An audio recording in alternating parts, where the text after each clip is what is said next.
കാർഷിക സർവകലാശാല general council ഗവർണറുടെ നിർദ്ദേശം കൗൺസിൽ നിരാകരിച്ചു. VC നിയമനത്തിലുള്ള സെർച്ച് കമ്മിറ്റിയിൽ സർവകലാശാലയുടെ പ്രതിനിധിയെ തിരഞ്ഞെടുക്കുന്നതിന് ഗവർണറുടെ നിർദ്ദേശപ്രകാരം ഇന്ന് ചേർന്ന കാർഷിക സർവകലാശാല ജനറൽ കൗൺസിൽ യോഗം നിയമസഭ പാസാക്കിയ യൂണിവേഴ്സിറ്റി ഭേദഗതി നിയമം ഗവർണർ ഒപ്പുവെക്കാത്തതുകൊണ്ട് സെർച്ച് കമ്മിറ്റിയിലേക്ക് പ്രതിനിധിയെ നൽകേണ്ടതില്ലെന്ന് തീരുമാനിച്ചു.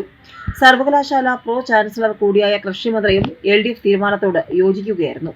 സർവകലാശാലയുടെ മുൻ VCയും ഫാമേഴ്സ് വെൽഫെയർ ഫണ്ട് ബോർഡ് ചെയർമാനുമായ ഡോക്ടർ P. രാജേന്ദ്രന്റെ പേര് സെർച്ച് കമ്മിറ്റിയിലേക്കുള്ള സർവകലാശാല പ്രതിനിധിയായി തിരഞ്ഞെടുക്കണമെന്ന ഔദ്യോഗിക പ്രമേയം VC ഡോക്ടർ B. അശോക് യോഗത്തിൽ അവതരിപ്പിച്ചു.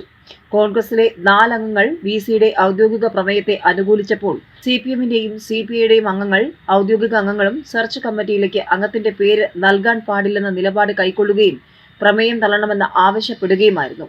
കൗൺസിൽ യോഗം വിളിച്ചു ചേർത്തത് കമ്മിറ്റിയിലേക്കുള്ള പ്രതിനിധിയെ നൽകുന്നതിന് വേണ്ടിയാകുമ്പോൾ മറ്റു പേരുകളൊന്നും തന്നെ നിർദ്ദേശിക്കാത്തതുകൊണ്ട് ഔദ്യോഗിക പ്രമേയത്തിന് നിയമസാധുത ഉണ്ടെന്നാണ് കോൺഗ്രസ് അംഗങ്ങളുടെ നിലപാട്.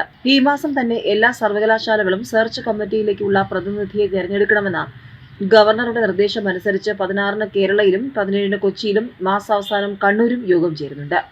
ഇടതുപക്ഷ അംഗങ്ങൾ എല്ലാ സർവകലാശാലകളിലും ഇന്ന് കാർഷികയിൽ കൈക്കൊണ്ട നിലപാട് തന്നെയായിരിക്കും സ്വീകരിക്കുക. നിയമസഭ പാസാക്കിയ യൂണിവേഴ്സിറ്റി നിയമ ഭേദഗതി ഗവർണർ അംഗീകരിക്കാത്തിടത്തോളം നിലവിലെ നിയമമായിരിക്കും ബാധകമാവുക. സർവകലാശാല പ്രതിനിധിയെ നൽകാൻ സർവകലാശാലകൾക്ക് ബാധ്യതയുണ്ട്.